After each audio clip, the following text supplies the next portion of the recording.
Good afternoon everyone, Tosson J here and welcome to language testing. For today's lesson, we will be talking the Unit A5, which is writing items and tasks. One of the most common mistakes made in language testing is for the test writer to begin the process by writing a set of items or tasks that are intuitively felt to be relevant to the test taker.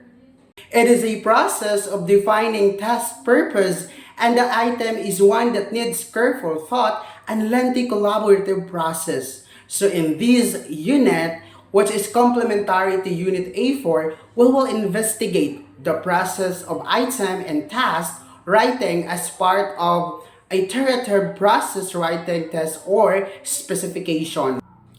Bachman pointed out that directness is a problematic in language testing, as a language is both the object and the instrument of our measurement.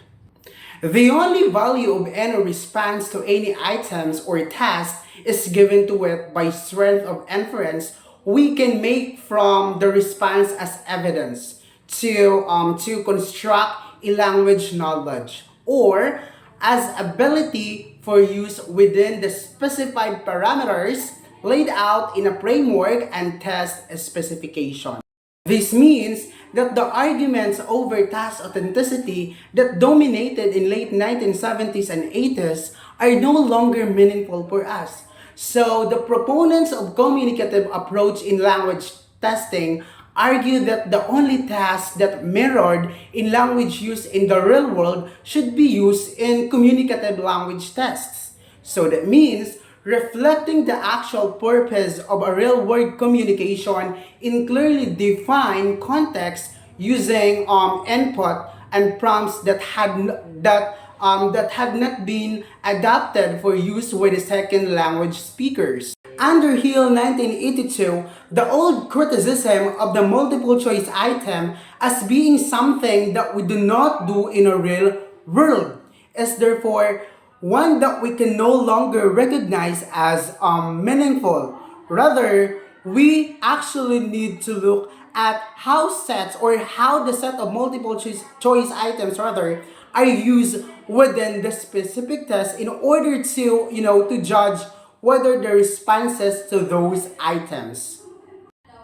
Now, let's talk about the ECD or evidence-centered design.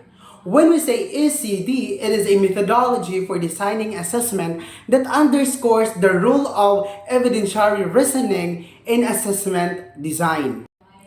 ECD is based on three premises. First, the assessment must be booked. So around the important knowledge in the domain of interest and understanding of how the knowledge is acquired and put to use. The second one, the chain of reasoning from what participants say and do in assessment to inference about what they know or should do next must be based on principles of evidentiary reasoning. The last one, purpose must be driving force behind design decisions, which actually reflects the constraints and the resources of the conditions of use. I know most of you are asking, what is evidentiary reasoning? When we say evidentiary reasoning, it is a reasoning that leads from evidence to evaluation of the strength of validity claim. According to Missick 1994, a construct-centered approach would begin by asking what complex of knowledge, skills, or other attributes should be assessed. Presumably, because they are tied with explicit and implicit objectives or instructions. Otherwise, because of the value of the society. Next, what behaviors or performances should reveal those constructs, and what task or situation should elicit those behaviors. Thus, the nature of the construct guides selection or construction of relevant tasks as well as the rational development of construct based scoring criteria and rubrics. This quotation makes it very clear that the role of task design in language testing is closely linked to what we argue or will constitute evidence for the degree of presence or absence of the kinds of knowledge or abilities to which we wish to make an inferences. Pierce 1878 argued that there were four ways of knowing. First, tenacity. We believe that we do because we always believe this and not question it. What we do is therefore based on what we have always done. That is tenacity. Second, authority. We believe that we do because these beliefs comes from authoritative source. What we do is therefore follow the practice dictated by the source. So that is authority. The third one is priori. We believe that appears unreasonable to us when we think about it because it feels intuitively right. What we do is therefore what we think is reasonable and right. The last one is scientific. What we believe is established by investigating what happens in the world. What we do is therefore based on methods that led to an increase in knowledge. ECD treats knowledge as scientific because it is primarily a method that leads to the test designer understanding more about relationship between variables for a particular assessment in context. The structure of ECD. ECD, as originally proposed in the literature, claims to provide a very systematic way of thinking about the process of assessment and the place of the task within the process. Now, let's talk about the different models. The first model is a student model.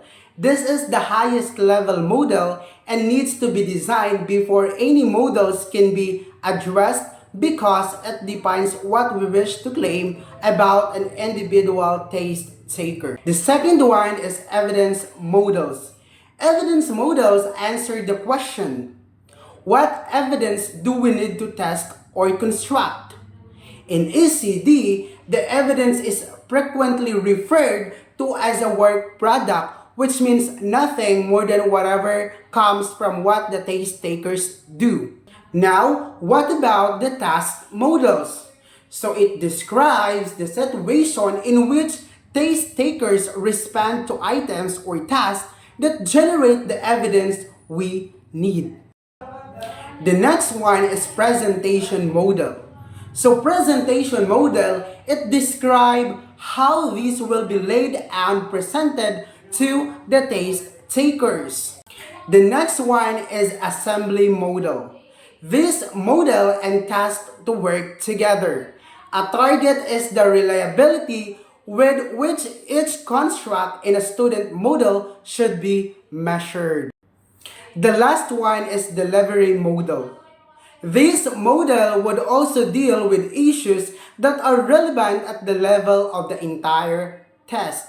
Task and teaching. In many years part of the world, language teachers are required to prepare their students to take a language test.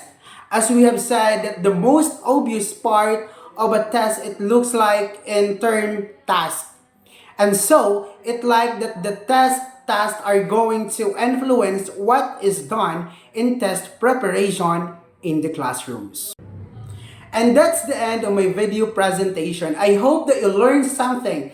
Thank you guys for watching.